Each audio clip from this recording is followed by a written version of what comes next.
क्या आपके slip disc की सर्जरी करवा रखी है या स्लिप डिस्क की सर्जरी कराने के बाद में आपके पैरों में दर्द आ रहा है, तो उसका क्या क्या कारण हो सकता है।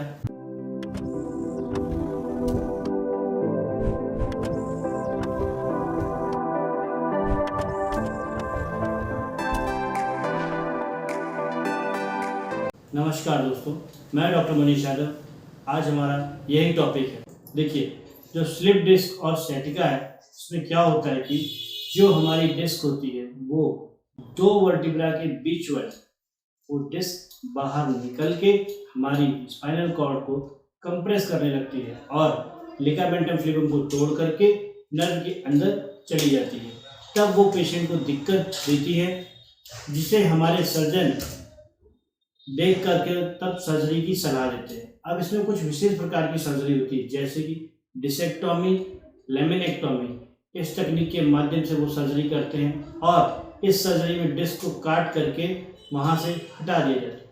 डिस्क को काटते समय कई बार क्या होता है कि कुछ डिस्क के फ्रैगमेंट डिस्क के पास में छूट जाते हैं, ज़रूरत है या मतलब उसको छोड़ा जाता है कि चलो उससे रिकवर हो जाएगा, तो यह समस्या फ्रैगमेंट छोड़ने के बाद बनी रहती है। या हमने जिस हिस्से की सर्जरी की है, जैसे कि L4 L5 में जो नर्व कंप्रेस कर रही थी, हमने उसके पास में डिस्क को वहाँ से काट कर निकाला, लेकिन ठीक उसके ऊपर वाली L3 L4, जैसे कि मान लीजिए अपने L4 L5 का ऑपरेशन करवाया और आपने L3 L4 में भी कुछ बल्ज बना हुआ था, लेकिन उस समय हमको ये लगा कि ये ठीक हो जाएगा और हमने उसको छोड़ दिया, या सोचा बाद में इसको दवाई से ठीक करेंगे, इंजेक्शन से रिकवर कर लेंगे, उसको क्यों छोड़ना, यह सोच करके हम उसको छोड़ देते हैं।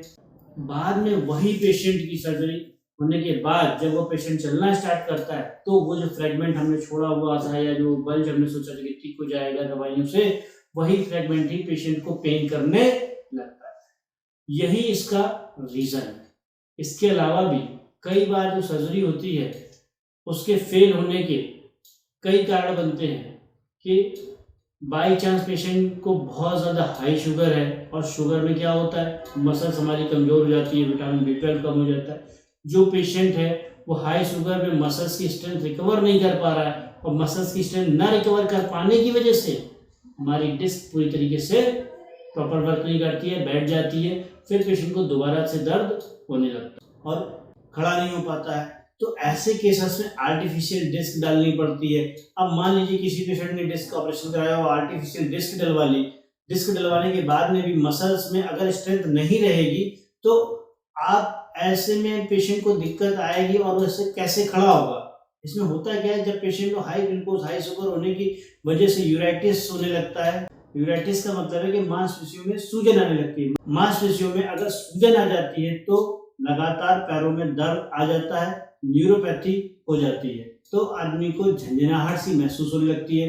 इस झंझनाहट की वजह से पेशेंट ये सोचता है कि उसकी डिस्क की सर्जरी खराब हो गई है, लेकिन पेशेंट के दोनों कंडीशन में, चाहे सर्जरी के पहले और चाहे सर्जरी के बाद, दोनों कंडीशन में यदि शुगर हाई है, शुगर को खत्म नहीं करेगा तो पेशेंट को आराम नहीं मिलेगा।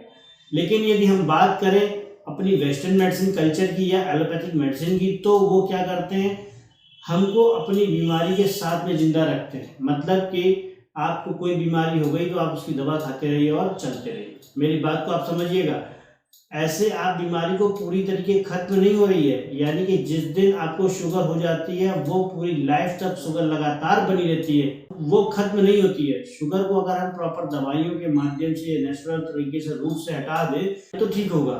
शुगर को रूट से हटाने का मतलब ये होता है कि जिस वजह से शुगर हमारे शरीर में दिक्कत दे रही है या इंसुलिन बहुत ज़्यादा बढ़ रहा है, अगर हम उसके कारण को ढूंढ के उसके कारण पे अगर काम करें तो शुगर हमारी नॉर्मल होने लगेगी। इंसुलिन अगर बढ़ रहा है तो वो मैनेज हो जाएगा, या इस प्रकार की जो भी दिक्कतें आ रही हैं वो ठीक होने लगेंगी, तो शुगर भी अच्छे से मैनेज हो जाएगी और हमारी सर्जरी भी कामयाब हो जाएगी। ऐसे हमें मांसपेशियों की कोई दूसरी समस्याएं नहीं होंगी। सपोज करिए कि अगर हमने सर्जरी नहीं भी कराई तो भी हमको शुगर परेशान करेगी। ऐसा भी नहीं कि अगर रीढ़ की हड्डी में एक जगह नस दब रही है तो दूसरी जगह की नहीं दब सकती। जैसे कि आप MRI में देख सकते हैं साइड में कि इसमें आप देख सकते हैं कि इस नस के साथ साथ ऊपर और नीचे वाली भी थोड़ी थोड़ी नस दब रही है। आपने ऑपरेशन तो मेजर वाली का ही कराया होगा, बाकी दोनों का नहीं हुआ होगा, और समय के साथ साथ वो दोनों का इलाज ना होने से वो थोड़ी सी समस्या बढ़ी बन गई है। अब क्या आप वापस ऑपरेशन कराएंगे? इसका बेहतर इलाज होता है कि आप ऑपरेशन की बजाय आयुर्वेदिक न्यूरोथेरेपी से करवाते, जिससे वो गैप धीरे धीरे भर जाता है, यानी कि जो गैप कम हो गया है वो नॉर्मल हो जाता है और आप ठीक हो जाते हैं। अब अगर आपको शुगर है तो दूसरी जगह भी नस दबेगी, तीसरी जगह भी और चौथी जगह भी दबेगी, तो हम कहाँ कहाँ ऑपरेशन कराने वाले हैं, ये हमें पहले से विचार कर लेना चाहिए।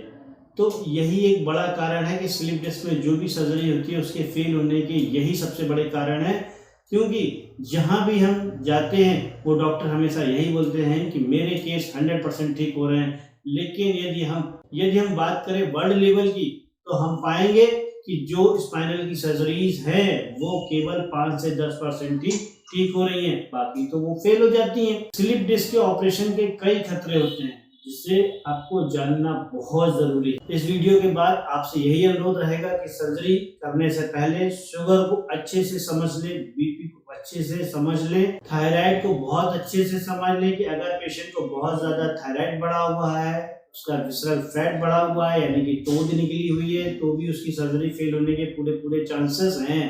तो सर्जरी को कराने का तो एक कारण है, पर सर्जरी फेल होने के हमारे पास कई कारण हैं। सबसे पहले हम देखें सर्जरी फेल तो नहीं हो जाएगी, तो उसी को आप सोच समझ के सर्जरी कराएं। और हम आपको बता दें कि रीढ़ की हड्डी में राइशरी आयुर्वेदा यूज करता है NSDR यानी कि नॉन सर्जिकल डिस्क रिहेबिलिटेशन। गद्दी को, मसल्स को या कार्टिलेज को ना ही तो फिर से बनाया जा सकता है और ना ही वो कोई तरीके से डैमेज होती है, तो उसमें ज्यादातर रूखापन आ जाता है या उसकी स्ट्रेंथ की कमजोरी हो जाती है।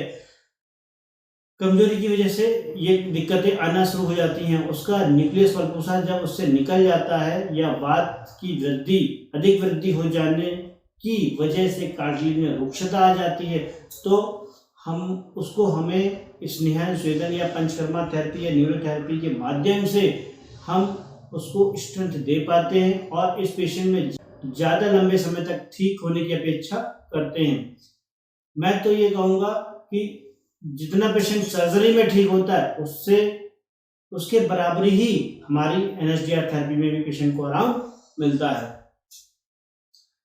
और NSDR की थेरेपी के लिए डिटेल्स के लिए आप हमारे और भी वीडियोस देख सकते हैं, और भी जो बिना ऑपरेशन के पेशेंट ठीक हुए हैं उन पेशेंटों के जो डाटा है हमारे वीडियोस में उसको देख सकते हैं। और इस वीडियो के लिए आपसे एक अनुरोध रहेगा, चैनल को देखा है, वीडियो अच्छी लगी हो तो हमारे चैनल को लाइक करें, सब्सक्राइब करें, और यदि दोस्त यार रिश्तेदार हैं तो उनको शेयर ज़रूर करें। धन्यवाद, नमस्कार।